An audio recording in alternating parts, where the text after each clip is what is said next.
Hey, Shalom, all praises, glory, and honors to Yahweh Bahasham, Yahawashi Bahasham, Rakha, Kodash, and double honors to the apostles, and to the elders of Great Millstone, peace and salutations to the elect. I'm my brother Makolat from the Great Millstone, Jamaica camp, with us to feed the elect with the spirit and power of Yahweh Bahasham, Yahawashi. And I hope that this lesson is an edifying one. Now, first and foremost, I would like to basically apologize for the lack of videos,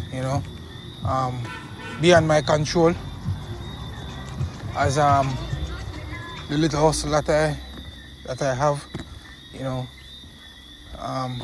it's like essential service. Sometimes, basically I work inhumane hours, for a little crumb, like literally. So, but that's the way how the Lord, permit me to put,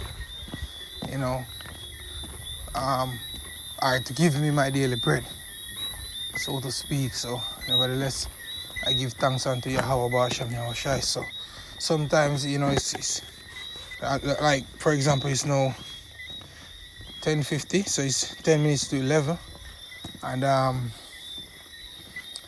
supposed to be up by 4. I'm walking home now, and I'm supposed to be up by 4 in the morning to move out, and but that's just the condition of the battle. I have to keep this fight going, but nevertheless, I want to speak about Alazar, man. I want to say something on the gorilla Hebrew. I call him Jason.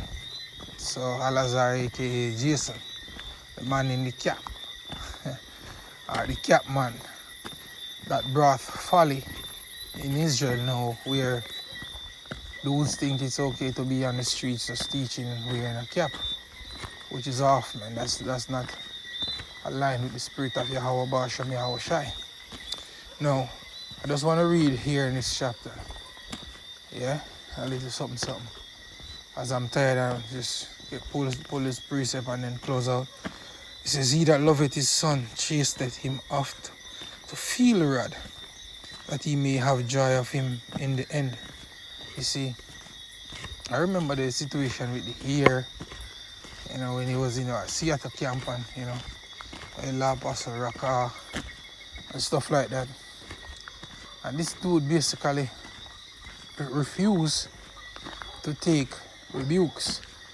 Even myself and him was on the comment board, in a video, and when he came up against the apostle La Raka, and I was telling him to humble, and he was saying, how is it that a spirit make a car move? You tell me. And I was basically telling him that, look, and I quoted the scripture in the Apocrypha where it speaks about there be spirits created for vengeance, fire, hail.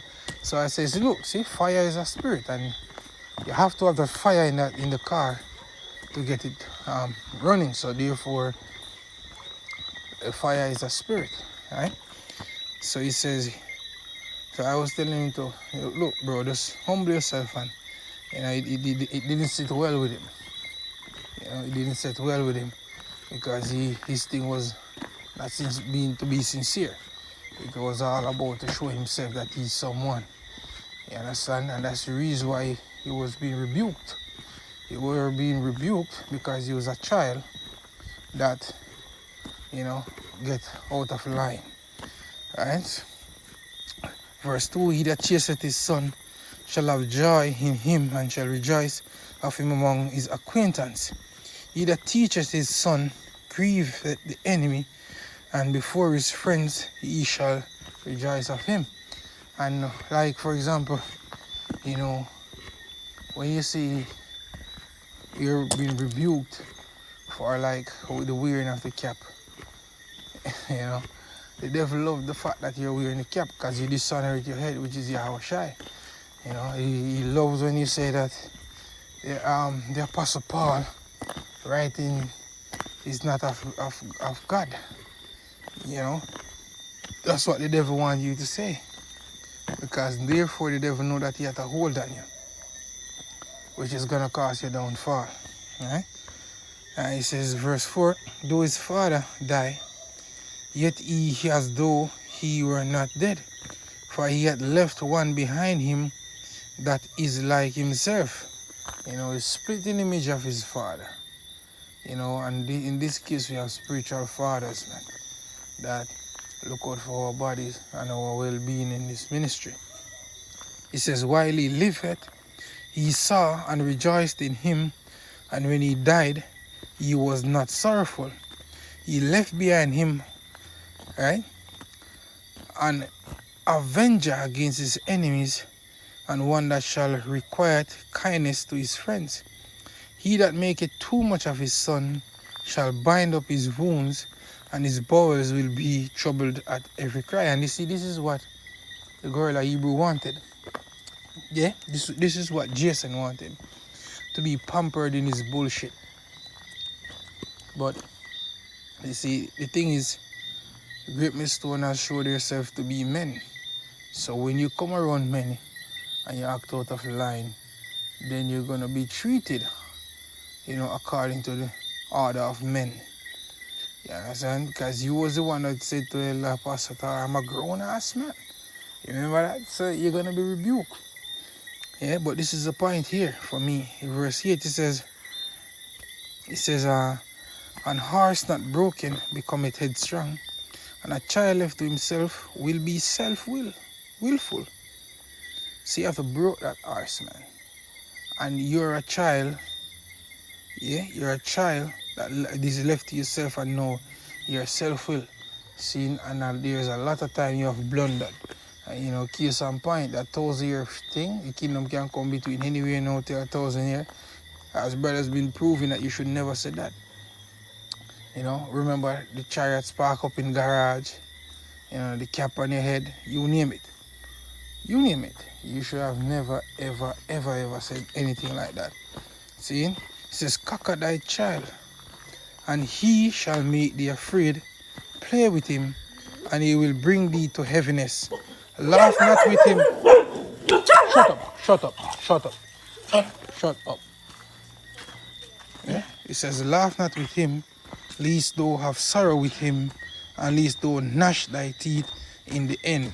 It says, give him no liberty in his youth, and wink not at his follies. And that's what we're not doing here at Great Millstone. And this is just not for Alazar, it's for every one of us, man. A rebuke when we go off, right? It says, give him no liberty in his youth, and wink not at his follies. Bow down his neck while he is young, and beat him on the sides while he is a child, lest he walk stubborn and be disobedient unto thee, and so bring sorrow to thine heart. And remember what the scripture said to do to a son, to a son that has no a rebellious and stubborn son. Take him to the elders of the city, and they shall stone him to death. So the stones that will hit you, Alazar, are brimstone. Yeah, that's the stone that will get the job done. Based off of your behavior. You understand? Where was I? Verse 13 says, chastise thy son, and hold him to labor, lest his lewd behavior be an offense unto thee. Better is the poor being sound and strong of constitution than a rich man that is afflicted in his body. And I think that's the point, At the end of the day, bro, in reality, what we have to lose is Yahawashi and his ministry. And we don't care who you is or who you are as a person. Once you go outside the confines of the word of Yahawashi, you will be rebuked, man. So it's safe, or it's best to just take the rebuke. Because when you take the rebuke, it will be, what's the word I'm looking for? It will be, as the Apostle Paul said, godly chastening, work it for better. I can't remember how that word go again. There's a wording. We say make you sorry with letter. Brothers can put it on the comment board. You know, I have to get me some rest now. So, through the spirit, man. Yeah, I hope that this list has been a really fine one. Shalom.